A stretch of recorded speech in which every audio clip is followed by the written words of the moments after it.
현재 한국 국가대표팀은 월드컵 예선에서 4승 3무로 1위를 기록하고 있다. 근데 무패이긴 하지만 4무나 기록하며 불안한 1위를 달리고 있다. 농어촌 전형이라고 불리는 월드컵 아시아 예선. 과연 한국은 아프리카에서 월드컵 예선에 참가한다면 월드컵에 진출할 수 있을까? 2022년 카타르 월드컵에서 아프리카는 5개 월드컵 티켓을 배정받았다. 물론 5개 티켓이면 대한민국은 아프리카 월드컵 예선에서 탈락할 것이 보나마나 뻔하다. 다만 월드컵 참가국 확대로 2026년부터는 아프리카의 월드컵 티켓이 9.33개로 늘어 각 조 1위 팀은 월드컵 직행, 2위 팀들은 2팀 중 승점이 높은 4개 팀이 플레이오프 및 대륙간 플레이오프를 거쳐 월드컵에 진출할 수 있도록 경쟁이 완화되었다. 물론 아시아에 비하면 난이도는 헬이다. 이제 우리나라가 아프리카에서 9장 중 하나를 딸 수 있을지 도전해보자. 일단 대한민국을 아프리카에 대륙 편성하려고 별짓을 다 해봤으나 대륙 이동이 불가능해. 차선책으로 피파 랭킹이 가장 낮은 팀의 한국 국대를 이동시키기로 했다. 피파 랭킹 199위에 빛나는 소말리아이다. 먼저 조편성은 이집트, 세네갈, 나이지리아, 카메룬, 모로코, 코트디부아르, 알제리, 튀니지, 가나 등 각 팀마다 강팀이 한 팀씩 배정되었는데 우리의 소말리아는 하필 10년 전 우리나라가 첫승 재물이라고 놀리던 알제리가 배정되어 플레이오프를 노려야 하는 상황에 놓였다. 이제 노가다를 해야 할 상황이다. 선수들의 국적을 변경해보자. 일진들 메이플 레벨 대신 올려주던 시절 빙의에 열심히 노가다를 하는 주인장. 그리고 최대한 비슷하게 설정하기 위해 감독 코치뿐만이 아니라 관중, 경제력, 국가 전술 능력치 등 데이터도 전부 변경하였다. 국가대표 선수들은 홍명보 감독 취임 이후에 국가대표에 소집된 선수들을 전부 소말리아 국적으로 변경시켰다. 그렇게 노가다 뒤 평가전을 위해 첫 소집된 국가대표팀. 부상당한 황희찬은 왜 소집한 걸까? 아무튼 첫 상대는 세이실. 한국, 아니 소말리아는 부상당한 황희찬 대신 정우영이 선발 출전했다. 소말리아는 전반 10분도 되기 전 황인범의 패스를 받은 정우영의 크로스로 손흥민이 가볍게 선제골을 뽑아냈다. 5분 후 이강인이 직접 얻어낸 페널티킥을 성공시키며 2대0으로 앞서가는 소말리아. 이번엔 정우영까지 골을 넣으면서 아프리카 예선은 존나 쉽게 팰 것 같은 느낌 보여주는 소말리아. 다시 한번 황인범의 패스에 이은 정우영의 컷백으로 20분 만에 멀티골을 해내는 손흥민. 이후 이재성의 멀티골로 한 골을 만회한 세이셸을 6대1로 대파하면서 첫 경기부터 기분 좋은 시작을 알리는 홍명보. 세이셸이 아프리카 최약체 중 한 팀이긴 하지만 그래도 대승을 했다는 점에서 좋은 출발이라고 할 수 있겠다. 그나저나 소말리아로 전부 넘어온 한국팀은 K리그에서 이름 날리는 선수들이 대다수 포진되었다. 세징야도 귀화를 한 건지 국가대표에 소집되었으나 우즈벡에게 점유율까지 털려버리며 1대0으로 패배하고 말았다. 손흥민이 이끄는 소말리아는 진선 2연승 후 남아공에게 패배하였다. 몸풀기 뒤 드디어 시작하게 되는 아프리카 예선. 진선 경기 선발 라인업과 변화없이 시작하는 띵보형. 하지만 우려와 다르게 측면에서 패스하다 가운데 빈 공간을 통해 선제골을 뽑는 소말리아. 이번엔 코너킥 상황에서 역습으로 깔끔하게 마무리해버리는 시찬이 형. 이번에도 측면에서 가운데로 들어가는 플레이에서 태클로 튕겨나온 골을 밀어넣는 우리흥까지 한 골을 실점했지만 이번에도 측면에서 가운데로 들어오며 전반에만 4골을 박아버리는 소말리아. 첫 경기는 가볍게 4대1로 대파해버린다. 이어진 보츠와나에서의 원정 경기. 초반 우리흥의 골로 앞서 나가며 쉽게 2연승하나 했지만 며칠 전 TV에서 본 상황이 데자뷰가 되는 건지 후반 초반 골을 먹히고 만다. 후반 추가 시간 상황 오버래핑하는 센터백 김민재의 크로스를 받은 오영규의 헤딩골로 극적인 승리를 챙기는 소말리아. 예상대로 소말리아, 알제리, 기니의 3파전으로 시작되는 가운데 다음 일정은 무려 7개월 뒤니 후딱 넘어가 보자. 그 와중에 친선 경기를 통해 조직력을 쌓는 소말리아. 근데 탄자니아한테 비겨버리고 만다. 평가전은 평가전일 뿐 다시 시작된 월드컵 예선. 그런데 뒷공간을 내주면서 선제골을 먹히고 끌려가는 소말리아.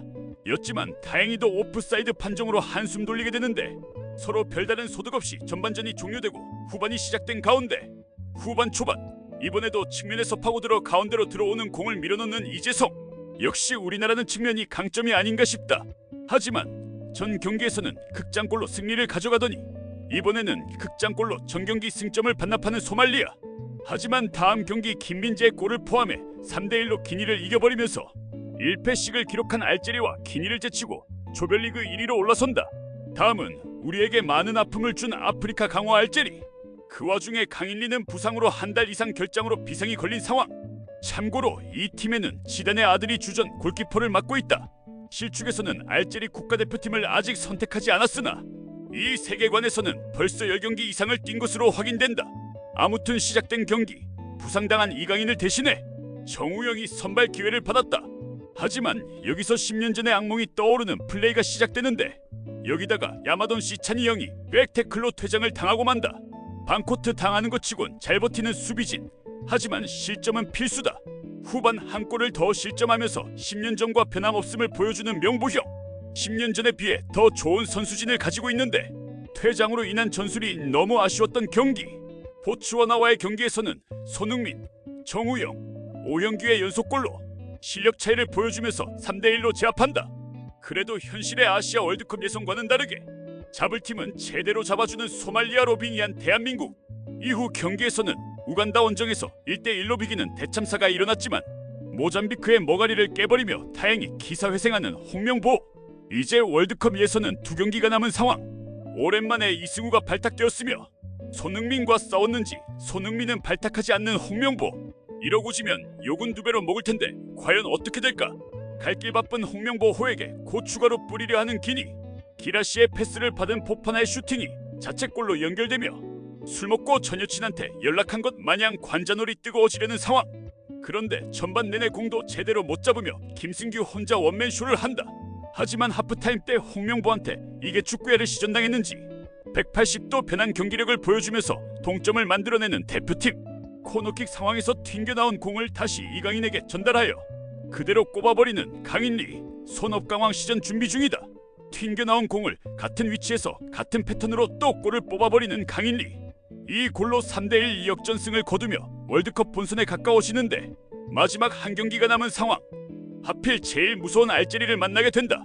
누군가가 구티 이그날로 변신하지 않으면 못 이긴다고 예상된다. 주인장도 플레이오프를 생각하면서 오늘 소주는 내일로 미루기로 하고 경기를 보는데 역습 상황. 이강인에게 패스 뒤 미친듯한 침투로 컵백으로 선제골 넣는 오영규. 현실 국가대표 경기에서는 보기 힘든 빌드업을 보여주며 공을 전개하는 홍명보. 이후 오영규의 원터치 슛으로 추가골로 무난하게 앞서가는 대표팀. 개인적으로 이번에 있던 예선에서 김민재가 나와서 이런 패스로 빌드업을 도왔다면 우리가 이겼을 것 같다. 상대가 수비를 내려앉고 벽을 세우면 센터백이 수비진을 끌어내거나 센터백이 전진하여 빌드업을 도와야 하는데 이번 월드컵 예선 2경기에선 전술이 문제인지 선수가 문제인지 그런 모습이 잘 보이지 않았다. 아는 척하는 와중에 해트트릭 때려버리는 오영규. 구티의 그날로 빙의를 해버렸다. 이후 황인범의 골까지 터지며 현실에선 볼 수 없는 알제리를 털어버리는 기적이 생기고 만다. 손흥민을 제외시키고도 알제리를 이겨버리며 월드컵 직행을 해버리는 홍명보.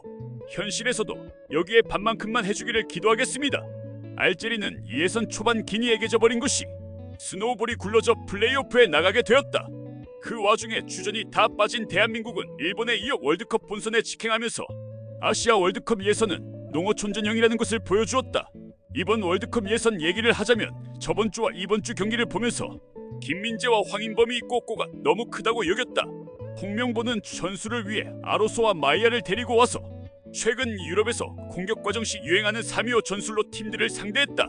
다만 우리를 상대하는 팀들은 무승부를 노리고 경기를 하기 때문에 전방 압박을 진행하지 않았다. 좌우로 볼을 돌리며 상대방의 빈 공간을 찾아야 하는데 벽을 세우고 나오지 않게 되자 우리는 중앙을 통해 공격을 진행해야 한다. 하지만 첫 경기는 황인범의 결장. 두 번째 경기에서는 출전하더라도 정상적인 컨디션이 아니었으며 빌드업을 도와줄 수비라인의 부재와 중앙을 노리기 위해 센터백들이 빌드업에 참여해야 하는데 김민재같이 전진과 빌드업을 할 선수가 있었다면 어땠을까 하고 아쉬운 생각이 들었다.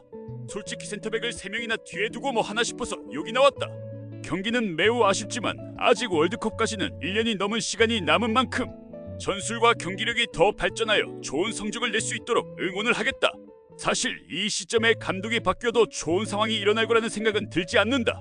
물론 그렇다고 지금의 감독이 마음에 드는 것은 절대 아니야. 다만 지금 감독이 바뀌게 된다 하더라도 새로운 감독의 선임부터 그 감독이 온 이후부터 월드컵까지의 시간이 너무 짧기 때문에 딱히 할 사람도 없기 때문에 어쩔 수 없는 것이다.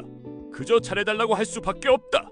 아쉬운 마음에 제일 그리운 사람 2명의 사진을 올렸다. 아무튼 오늘의 결론. 아시아 월드컵 예선은 농어촌 전형이지만 우리는 다른 전형에서도 충분히 경쟁력이 있다는 생각이다. 영상은 여기까지입니다. 감사합니다.